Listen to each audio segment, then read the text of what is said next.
کہ آپ کے نزدیک جو قرآن کے سب سے زیادہ سچے ہونے کی دلیل اللہ تعالیٰ کے خدا کے ہونے کی دلیل سب سے پہلے تو اس کے بعد کچھ اگر کوئی ان کو خدا کی دلیل مریدوں کو دے دے تو وہ کہتے ہیں کہ پھر آپ کا اسلام ہی صرف کیوں سچا ہے؟ خدا تو پھر کچھ اور بھی ہو سکتے ہیں یا خدا وہ ویسے ہی ہو سکتا ہے جیسے ڈیسٹ گاڈ ہوتا ہے. تو اس کے حساب سے آپ کچھ مطلب جو خدا کے ہونے کی سب سے بڑی دلیل اور اس کے بعد آپ صرف اسلام ہی کیوں سچا ہے اس کے اوپر بھی ذرا تھوڑا بات کیجیے.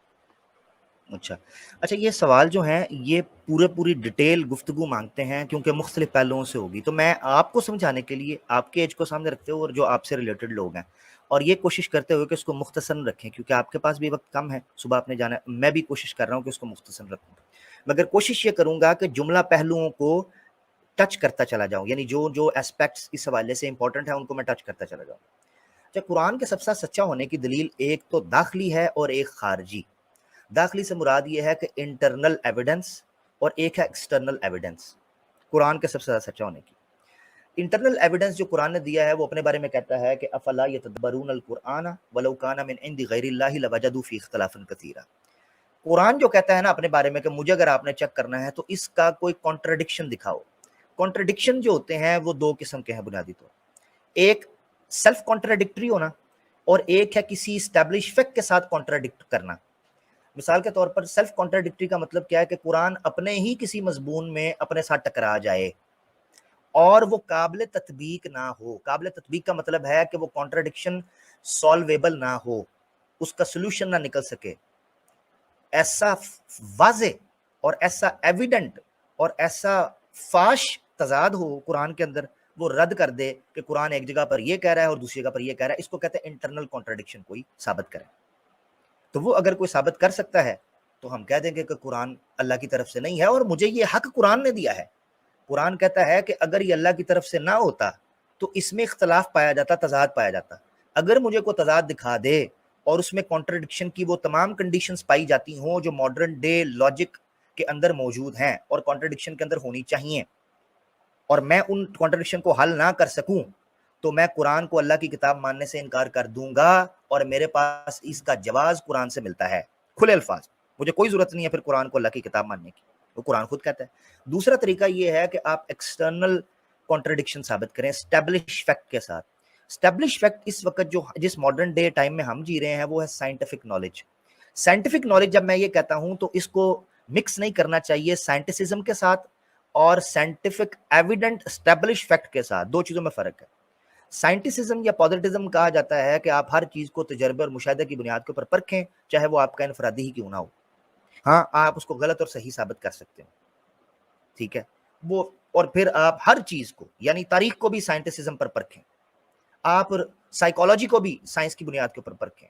آپ اسپرچولیزم کو بھی اور مسٹسزم کو بھی سائنس کی بنیادوں کے اوپر پرکھیں. یہ غلط رویہ ہے جو شدت اور ایکسٹریم رویہ ہے سائنس کے ماننے والوں کا اور مذہب سے بیزار طبقے کا.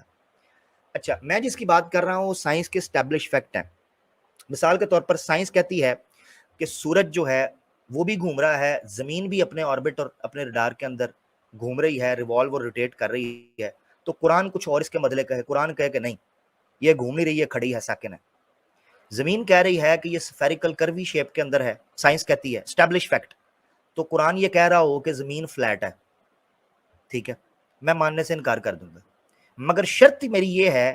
کہ وہ اسٹیبلش فیکٹ اسٹیبلشڈ ہو, پروون ہو, سیلف ایویڈنٹ ہو, اور قرآن میں صاف طور پر اس کے برخلاف بات, اس کے متضاد بات کی جا رہی ہو, اور میں قرآن کو رد کر دوں. میرے نزدیک جدید دنیا کے اندر قرآن کو قبول اور رد کرنے کا یہ اصول موجود ہے. اس لیے میں یہ سمجھتا ہوں کہ میری علم اور میری سوچ اور اب تک کی میری تحقیق کے مطابق قرآن میں نہ کوئی انٹرنل کانٹرڈکشن ہے نہ کوئی ایکسٹرنل کانٹرڈکشن ہے. اگر مجھے کوئی کانٹرڈکشن دکھا دے, ہاں اگر کوئی تھیوریز کی بنیاد کے اوپر یا چند سائنسدان جو بات کر رہے ہیں جن کو ان کی اپنی کونسلز نہیں مانتی, یا اپنے جو بڑے بڑے سائنسدان ہیں ان میں اختلاف, یعنی ایسا مسئلہ سائنس کا جو خود مختلف ہی ہو اور اس کے اختلاف کو نظر انداز کرتے ہوئے قرآن کے ساتھ اس کا مقابلہ کرا کے کہا جائے چونکہ سائنس یہ کہہ رہی ہے, وہ سائنس نہیں کہہ رہی ہوتی. اگر 10 سائنسدان ہیں اور 4 ایک بات کر رہے ہیں اور 6 ایک بات کر رہے ہیں, یا ایون 5 ایک بات کر رہے ہیں اور 5 ایک بات کر رہے ہیں, تو میں ان 5 کی بات کو قرآن کے ساتھ میچ کروا کر یہ نہیں کہہ سکتا کہ چونکہ سائنس 5 سائنسدان کا نام سائنس نہیں ہے، سائنس ہے ثبوت اور مشاہدے اور تجربے کی بنیاد کے اوپر ثابت ہو جانے والی حقیقت اور حقائق کا نام۔ اگر ایسی کوئی چیز قرآن کے ساتھ ٹکراتی ہے، مجھے قرآن کے کوئی انکار کے اندر مجھے کوئی شک نہیں ہوگا۔ یہ میں اپنی ذاتی رائے دے رہا ہوں، بربلا کہہ رہا ہوں۔ تو میرے نزدیک سب سے بڑی بات یہ ہے کہ کوئی ایسا تضاد انٹرنل اور ایکسٹرنل ابھی تک موجود نہیں ہے۔ اگر کوئی پیش کرے گا تو میں اس کو پرکھوں گا، میں اس کو سمجھوں گا، میں اس پر تحقیق کروں گا، اور میں بالکل پورے ایمانداری کے ساتھ، پورے وثوق کے ساتھ اور پورے دھڑلے کے ساتھ یہ کہتا ہوں کہ اگر کوئی چیز ایسی ثابت ہو جائے میں قرآن کو بھی چھوڑ دوں گا اور نتیجتاً اسلام بھی چھوٹ جائے گا، کوئی ایسا مسئلہ ہے۔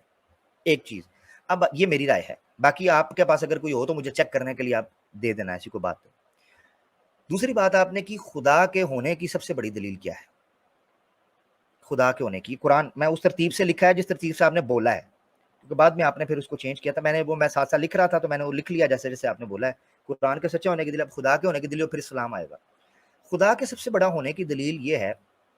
سب سے بڑا ہونے کی دلیل وہ یہ ہے کہ یہ جو کائنات ہے اس کی ابتدا اسٹیبلش فیکٹ بن چکی ہوئی ہے، یہ انیشیٹ ہوئی ہے، پرائمری نیبیولا، انیشیل سنگولیرٹی، دین بگ بینگ، ارلی ایکسپینشن، اور 13.8 بلین ایئرز سے یہ کائنات ایکسپینڈ کر رہی ہے، اس کی ابتدا ہوئی ہے۔ جب اس کائنات کی ابتدا مان لی گئی، میری عقل مان ہی نہیں سکتی کہ یہ بغیر کسی مبتدی کے ہو، اور بغیر کسی انیشیٹر کے ہو، اور بغیر کسی سٹارٹ کرنے والے کے ہو، میں مان ہی نہیں سکتا۔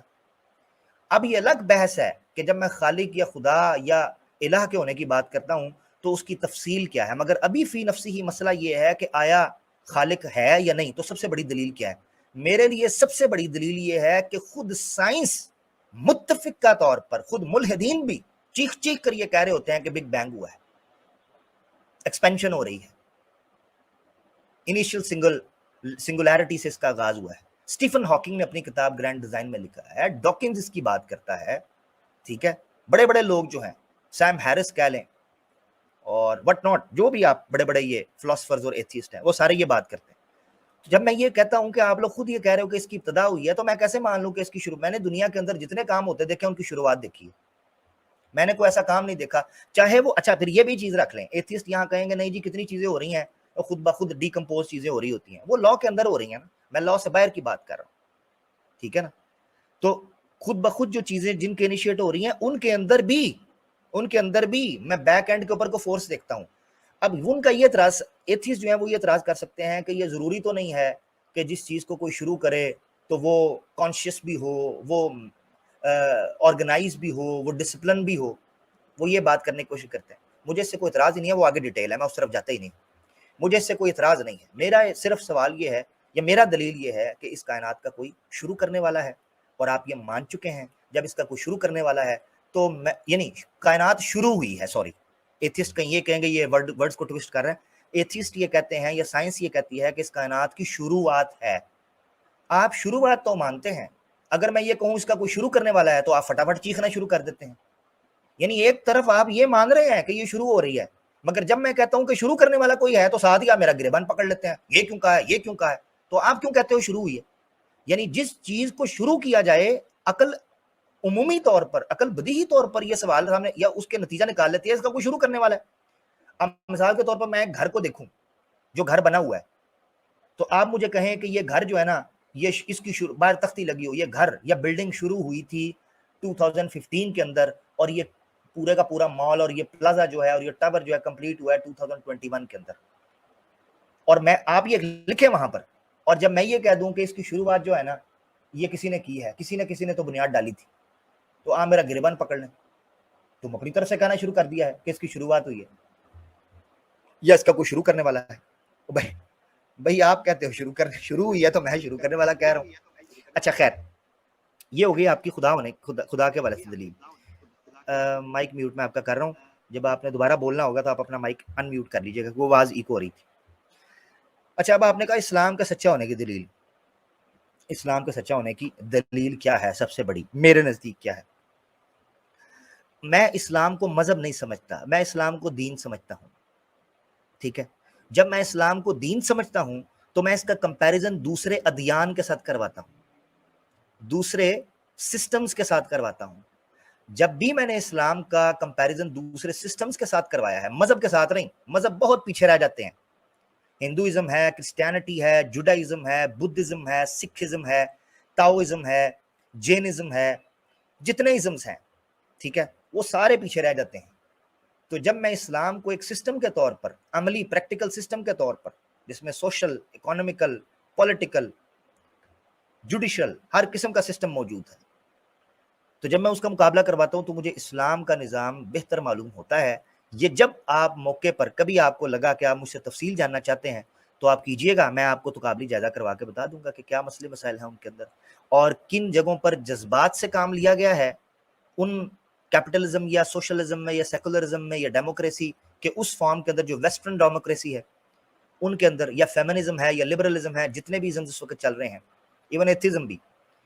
تو ان کے ساتھ ہم تقابل کرا لیں گے کہ کن جگہوں پر جذباتی طور پر چیزوں کو دیکھا گیا ہے اور کن جگہوں کے اوپر انسان کے نفس اور انسان کے جسم دونوں کو لے کر چلا گیا ہے بیلنس۔ یعنی اسلام ایسا نظام ہے جو انسان سے نہ اس چیز کا تقاضا کرتا ہے کہ وہ افسانوی دنیا کے اندر رہے، نہ اس چیز کا تقاضا کرتا ہے کہ وہ اتنا مادی ہو جائے کہ اپنے خالق سے منقطع ہو جائے۔ اب میرے سامنے مسلمان معاشروں کی یا مسلم بدحالی اور زوال زدہ معاشروں کی مثالیں پیش کر کے کہنا کہ یہ دیکھو جی یہ آپ کا اسلام ہے، یہ ہے، تو ان کو تو میں بھی کنڈیم کرتا ہوں اور کرتا رہتا ہوں، اور جو مجھے سنتے ہیں، مجھ سے واقف ہیں، وہ میرے نظریے سے واقف ہیں کہ میں کیا کہتا ہوں۔ سسٹم ہے، ایک پورے کا پورا نظام ہے، اس لیے وہ دوسروں سے بہتر ہے، کیونکہ اس کے اندر میرے ان سوالوں کے جوابات بھی دیے جاتے ہیں جن کا تعلق میرے اور میرے خالق کے ساتھ ہے، جبکہ دوسرے ازمز کے اندر یہ نہیں دیے جاتے جن کا تعلق دین کے ساتھ